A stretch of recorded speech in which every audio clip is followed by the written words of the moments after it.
All right, everyone, welcome back. Ready for another deep dive? Always ready.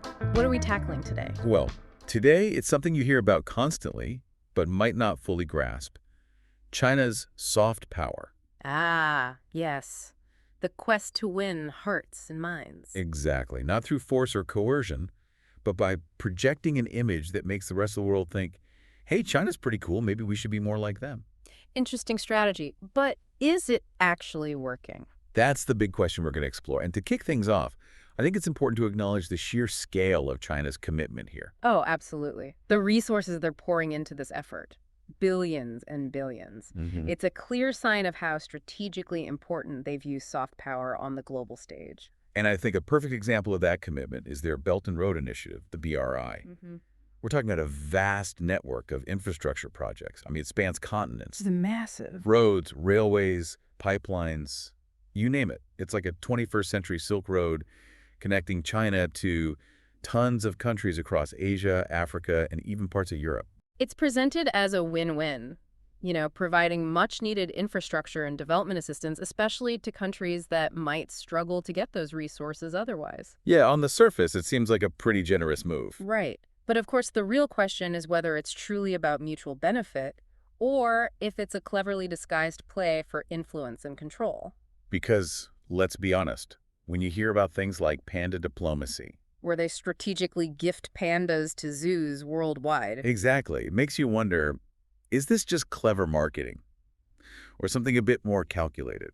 It definitely raises eyebrows. I mean, it speaks to the diverse, perhaps even unconventional tactics China is using in its soft power push. Yeah, and they're also leveraging their economic success, Yeah. highlighting how they've lifted millions out of poverty in a remarkably short period. Right, and that message particularly resonates with developing nations who are looking for a path to similar prosperity. But it's not the whole picture, is it? No, it's not. Because China's also grappling with some serious domestic issues. Pollution, concerns about food safety, even human rights issues. So given those challenges, can their development model truly be considered a success story that others should just blindly emulate? That's the inherent contradiction. Right. These domestic challenges create a kind of credibility gap. It becomes harder for other countries to fully buy into the China model when they see these internal struggles playing out at the same time. It's like they're trying to project this image of success and stability. But their reality, well, it's a bit more complicated. Absolutely. And that complexity extends to how they're using media to shape perceptions. Oh, for sure. China's been aggressively expanding its global media presence. Yes, they have. Xinhua News Agency is setting up bureaus everywhere you look. CCTV is broadcasting in tons of languages. It's a huge operation. And it raises a key question. Is this simply about presenting China's perspective to the world? Or is there a more controlling aspect at play? Are they aiming to shape the narrative in a way that benefits them? Perhaps even at the expense of a truly balanced perspective. Which makes me wonder, and I think this is a question everyone listening should ask themselves, how often have you seen or heard news about China lately? Interesting question. And have you noticed any shifts in how China is being portrayed in the media you consume? It's crucial to be aware of potential biases, for sure. Every media outlet has its own perspective. Yeah. And understanding those perspectives helps us critically evaluate the information we're taking in. So good point. Be mindful of what you're reading and watching and where it's coming from. And then, of course, you've got these Confucius institutes popping up all over the place. Right. They're presented as cultural centers. They teach Chinese language, calligraphy, cooking. It's pretty harmless on the surface. Right, exactly. But are they more strategic than they appear? Are they subtly trying to promote Chinese values and ideology under the guise of cultural exchange? It's worth comparing them to similar initiatives from other countries. The British Council, the Goethe Institute. Right, lots of nations do cultural outreach programs. So is China simply following suit? Or is there something more unique and potentially more concerning about their approach? And this is where it gets tricky, because on one hand, cultural exchange can be a fantastic thing. Of course. But on the other hand, we can't ignore the fact that our sources mention limitations on free speech within China itself. Academics and the media are often restricted from discussing sensitive topics. Yeah. That's straight up censorship. How does that reconcile with this whole soft power idea, which is supposed to be about winning hearts and minds through persuasion, not control? That's a crucial point. Censorship inherently undermines the authenticity of any soft power effort. Yeah. It raises questions about transparency and makes people wonder what's really going on behind this carefully crafted image. It erodes trust and casts a shadow of doubt over everything else they're doing. It's like they're building this beautiful house, but the foundation is, well, a bit shaky. Good analogy. And speaking of shaky foundations, China has also been trying to flex its soft power muscles in a place we all know well, Hollywood. Yes, they've invested heavily in the U.S. film industry. Companies like Dali and Wanda have made major deals with studios like Sony Pictures, They even acquired Legendary Entertainment. the company behind blockbusters like Godzilla and Jurassic World. Exactly. It seemed like they were going all in on Hollywood. But what's interesting is that some of these high-profile deals have recently fallen through. So what does that tell us about the effectiveness of using film for soft power? Is it possible that they overestimated its impact, or are there other factors at play? It definitely raises some questions. I mean, Hollywood is known for its global reach, and access to the Chinese market is a huge incentive for U.S. studios. So the fact that some of these deals have collapsed suggests that things might not be as straightforward as they initially seemed. Right. It's like China's trying to play this intricate game of influence, but they're finding that some of their moves aren't landing as they'd hoped. It's a complex game for sure. And then you've got this other tactic they've been using, which I find really interesting, deploying cultural icons as unofficial ambassadors. Oh, yes. We're talking big names like Jackie Chan, pianist Lang Lang, even basketball superstar Yao Ming. It's a pretty diverse lineup. It is fascinating. It speaks to the breadth of their approach. Yeah. But the question is, can these individuals genuinely enhance China's image on a global scale? Especially when, as we discussed earlier, the government is simultaneously silencing dissenting voices within China. Exactly. Like the artist AI Weiwei, who's been openly critical of the government and faced significant consequences for speaking his mind. Right, and that creates a real dissonance. It does. While celebrities can generate positive attention, their impact is limited when the government is actively suppressing alternative viewpoints at the same time. It undercuts any goodwill those individuals might generate. Absolutely. So what does all of this tell us about how the world is actually perceiving China's soft power efforts? Are they winning hearts and minds? Well, when you look at public opinion data, the results are mixed. They enjoy favorable views in some regions, like parts of Africa and Latin America. But perceptions have actually declined in Western democracies. And that brings us back to the core issue. Okay. China's authoritarian system, their censorship practices, even their assertive actions in places like the South China Sea, all of these things create a tension that clashes with the soft power message they're trying to project. Like they're sending mixed signals. Exactly, and the world is picking up on that discrepancy. It's like they're trying to have their cake and eat it too. They want to be seen as this benevolent global leader, Yeah.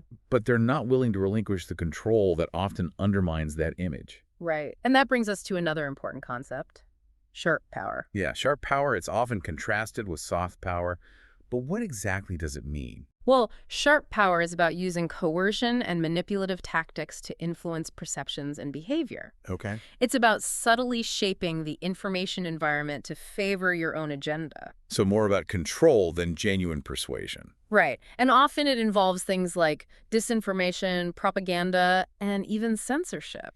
And when we see China employing these sharp power tactics alongside their soft power efforts, it raises questions about their true intentions. It certainly does. It creates this sense of, can we really trust what they're saying when their actions often suggest something very different? Exactly. That inconsistency breeds skepticism and makes it difficult to fully embrace their message. It's like trying to build a relationship based on half-truths and hidden agendas. Eventually, the cracks are going to show. Yeah, and the whole foundation could crumble. Exactly. It's a lot to unpack, right? We've talked about panda diplomacy, Hollywood investments, those Confucius institutes, and how China's domestic realities often clash with the image they're trying to project on the world stage. A lot of ground covered for sure. And I imagine our listener might be thinking, okay, so what's the key takeaway here? What's the one thing I should really remember about China's soft power play? Well, what would you say is the most important thing for people to understand? I think the most crucial insight is that China's approach to soft power. It's a long game. They're not looking for quick wins or instant gratification. They're playing the long game, strategically laying the groundwork for a future where they hold greater global influence. That's like they're planting seeds, Exactly. hoping they'll eventually grow into a forest that, well, shades the entire world. A very patient and strategic approach. And they're patient gardeners, absolutely, willing to nurture those seeds for years, even decades, to see their vision come to fruition. Which makes them a formidable player on the global stage. They're not easily deterred by setbacks or criticisms. They adjust their tactics, refine their approach, and just keep moving forward with this unwavering determination. But their success isn't guaranteed, right? Of course not. I mean, the world is changing so rapidly. And what works today might not work tomorrow. China's facing pushback from some countries that are wary of their growing influence. Yeah. And then, of course, there are those internal challenges we discussed earlier. Absolutely. The global landscape is constantly shifting, and China's soft power strategy will have to adapt accordingly. They're facing a complex and dynamic environment, and their ability to navigate those complexities will ultimately determine their success. So many moving pieces. Yeah, it's almost like they're playing a high-stakes game of chess, constantly anticipating their opponent's moves and adjusting their strategy to stay one step ahead. But in this game, it's not just one opponent, Right. There are multiple players. each with their own agenda and their own pieces to play. And the rules of the game are constantly evolving. What worked in the 20th century might not be effective in the 21st. New technologies, shifting demographics, even evolving social norms. All of these factors are reshaping the playing field. For sure. It makes you wonder, what does it even mean to win this soft power game? That is the question, isn't it? Is it about having the most allies, the biggest economy, the most compelling cultural exports? Or is it something more nuanced, more intangible than that? It's complex. There's no easy answer. But I think at its core, soft power is ultimately about shaping perceptions and influencing behavior. It's about getting others to see the world through your lens, to embrace your values, and ultimately to align their interests with your own. So for our listener, who's now got this deeper understanding of China's soft power ambitions, what can they do to become more aware of these dynamics? How can they start to see through the veil, so to speak, and understand the motives behind the messages? Well, I think the first step is simply being aware that this game is being played, recognizing that countries, not just China, but all countries, are actively trying to influence our perceptions and behaviors. I think that's crucial. Yeah, it's like waking up to the fact that there's this whole world of influence happening beneath the surface. And once you see it, you can't unsee it. Yeah. It changes how you interpret everything, from news headlines to social media trends, even to your own personal choices. Exactly. And the next step is to become a more critical consumer of information. Don't just accept things at face value. Right. Dig deeper. Ask questions. Consider the source. What are their biases? What are their motives? What's their agenda? It's about becoming a savvy media detective. Exactly. Constantly analyzing the evidence and piecing together the puzzle. And it's not just about China. It's about being aware of how all countries, including our own, are using these tactics to shape the world around us. Absolutely. And remember, there are rarely simple answers. The world is a complex and messy place. Yeah. Embrace the nuances, challenge your own assumptions, and be open to alternative perspectives. Because the more informed we are as individuals, the better equipped we are to navigate this complex landscape of influence and make choices that align with our own values. Couldn't have said it better myself. It's about reclaiming our agency and becoming active participants in shaping the world we want to live in, rather than passive recipients of someone else's vision. So it's like we've been handed this decoder ring to help us understand the often hidden language of global influence. Yes, a very useful tool to have in today's world. And when we use it to analyze China's soft power strategy, well, it becomes pretty clear that while they're playing an ambitious, well-funded game, they're also facing some pretty serious limitations. I agree. Because their actions, especially on the domestic front, often contradict the image they're trying so hard to project on the world stage. Exactly. And it raises a much broader and I think more fundamental question. What's that? What is the most effective way for any country to wield influence on the world stage in this day and age? Yeah, what's the magic formula? Right. Is it through traditional hard power, military might, economic sanctions, or is it through this softer approach, this sort of persuasion and attraction? Or maybe some kind of intricate dance between the two. It's a complex question, and unfortunately, there's no one-size-fits-all answer. Every nation has its own unique set of circumstances, its own strengths and weaknesses, and its own vision for the future. And on top of that, the tools of influence are constantly evolving, right? Oh, absolutely. The rise of social media, the increasing interconnectedness of the global economy, even the growing awareness of transnational issues like climate change. These are all reshaping the landscape of power and influence. It really does feel like we're all players in this massive multiplayer game where the rules are constantly being rewritten. A very high-stakes game at that. Absolutely, because the decisions made today, they will have ripple effects for generations to come. No doubt about it, which is why it's more crucial than ever for all of us to be engaged, informed citizens. Yeah, I mean, we need to understand the forces at play, the strategies being employed, and the potential consequences of different courses of action. Exactly. Knowledge is power, as they say. So for our listeners who have been on this deep dive with us today, we really encourage you to keep exploring this topic. We've included some additional resources in the show notes that can help you delve even deeper into this fascinating world of soft power. Yes, please check those out. Keep questioning, keep learning, and most importantly, keep engaging in thoughtful dialogue with others. Because ultimately, the future of global influence, it isn't predetermined. It's something we are all actively shaping through our choices, our actions, and our voices. Well said. And on that note, we'll wrap up this deep dive. It's been a pleasure. Thanks for joining us, and we'll catch you next time for another exploration of the forces shaping our world.